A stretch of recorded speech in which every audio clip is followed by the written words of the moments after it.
Don Roberto, ¿cómo me le va? Buenos días. Muy buenos días y muy buenos días a todas las personas que nos escuchan. ¿Será que estamos soñando demasiado o será que un país donde se debata políticamente, con buena altura política, sin insultos y ataques, a estas alturas pensaría uno que es utópico? ¿O es posible? Bueno, sería lo ideal, efectivamente.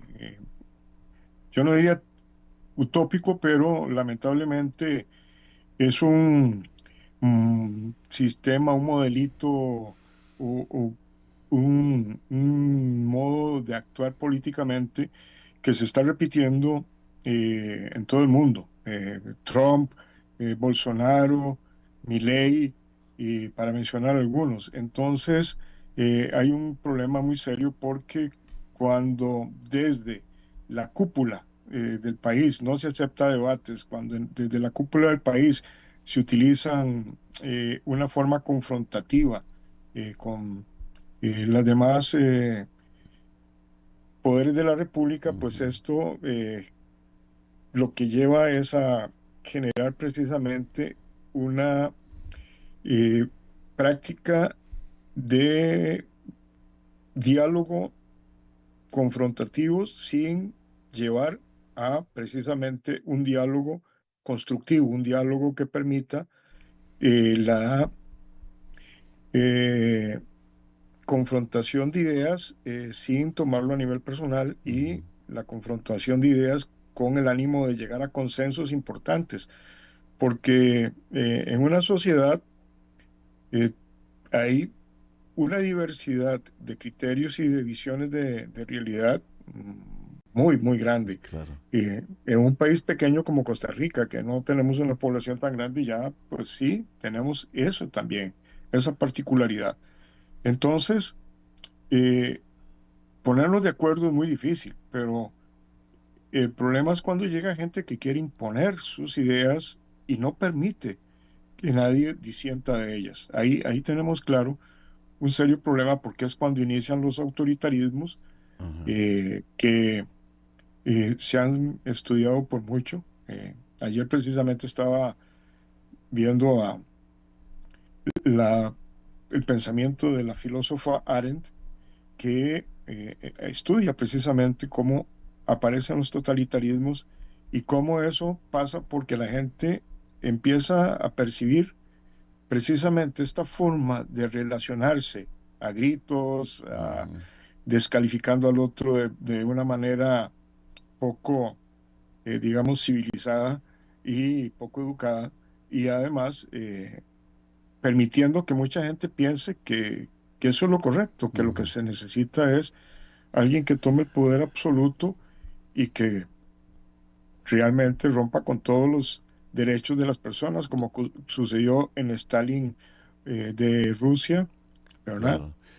Don Roberto. O en la Alemania de Hitler. Ujú. Sí. Don Roberto, buenos días. Ángelo Sánchez le saluda. Es Buenos días, precisamente, Ángelo. precisamente eso, que son muchas figuras las que están elevando el tono y envalentonan de alguna manera a la sociedad para ser como más confrontativos a nivel general con sus parejas, en el trabajo, en la calle. Es un, digamos, flaco favor lo que se le hace a la sociedad desde las cúpulas políticas, elevar el tono para enviar un mensaje o para eh, defender sus ideales, sus posiciones. Definitivamente, o sea, cuando desde las investiduras más altas de la sociedad se da el ejemplo de que se puede golpear la mesa y gritar, imagínense, además de que ya tenemos también, por una cultura patriarcal y machista, eh, esa tendencia totalitaria a tratar de imponer las cosas. Y eso lleva precisamente a una serie de situaciones sociales particularmente muy dolorosas como el femicidio, ¿verdad? O la imposición de voluntades en el hogar a, a la familia. O sea, esto va repercutiendo efectivamente en la red social, Claro. pero Y se agudiza fundamentalmente cuando uno ve que las personas que tienen que dar el ejemplo, ¿verdad? No vayamos muy lejos. Acabamos de pasar dos episodios bochornosos en la final de fútbol nacional, Sí, donde la violencia fue la que prevaleció al final de los partidos, cosa que realmente pues uno empieza a pensar que podría darse a mayor escala, ¿verdad? A mayor escala a nivel nacional, y que la violencia a partir de la política sí. sea seria, porque ya tenemos la violencia delincuencial, ¿verdad? Claro. En su Ahora, máxima expresión. don Roberto, ahora que hablábamos con uno de los precandidatos de la unidad, don Juan Carlos Hidalgo, decíamos, para ellos va a ser difícil confrontar un gobierno que tiene un presidente que tiene un 60% de popularidad. Y me lleva a hacerle una pregunta con base en esas cifras. Un 60% de popularidad pese a las críticas muy fuertes del tono del presidente. Un 60% pensaría uno de gente que le gusta el tono, que le gusta que le hablen así a los medios, a los políticos, a los dirigentes. Es un 60% de gente que cree que ese es el tono que se debe usar para discutir. Sí, lamentablemente tenemos muchos años de estar sufriendo un deterioro eh, a partir de un discurso que han planteado algunos sectores de que el Estado tiene que achicarse, que el Estado no sirve, ¿verdad?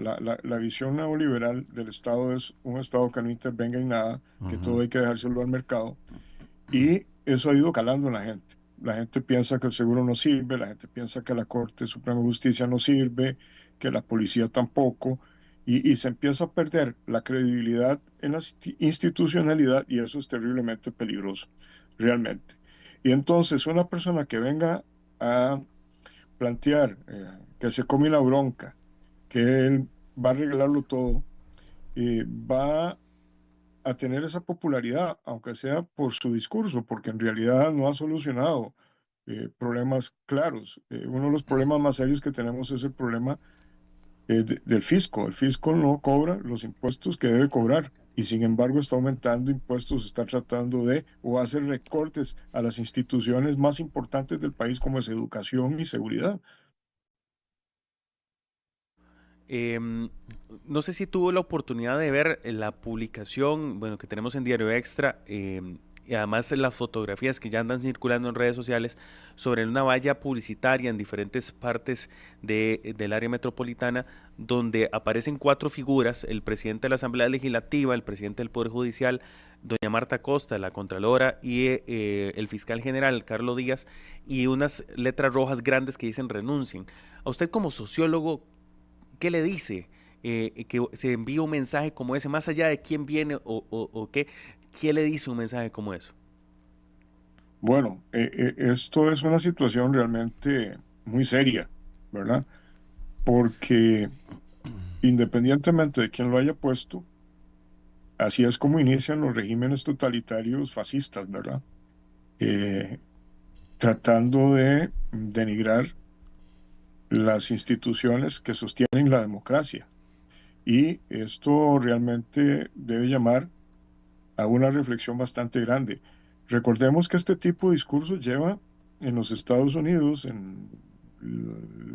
al final del primer periodo de Trump, a la invasión del Capitolio, a Ajá. uno de los, digamos, considerados pilares de la democracia estadounidense. Eh, no esperemos que eso pase acá, pero Sí. ese tipo de cosas pueden llevar precisamente a ese tipo de violencia contra la institucionalidad, y legitimando también a un personaje, sea quien sea, que quiera tomar un poder absoluto y ejercer un tipo de dictadura, Claro. ¿verdad? Don Roberto Pineda, de sociólogo, esta mañana con nosotros aquí desde Buena Mañana en esta radio. Don Roberto, una buena semana, que me le vaya muy bien, Igualmente, muchas que gracias. esté muy bien.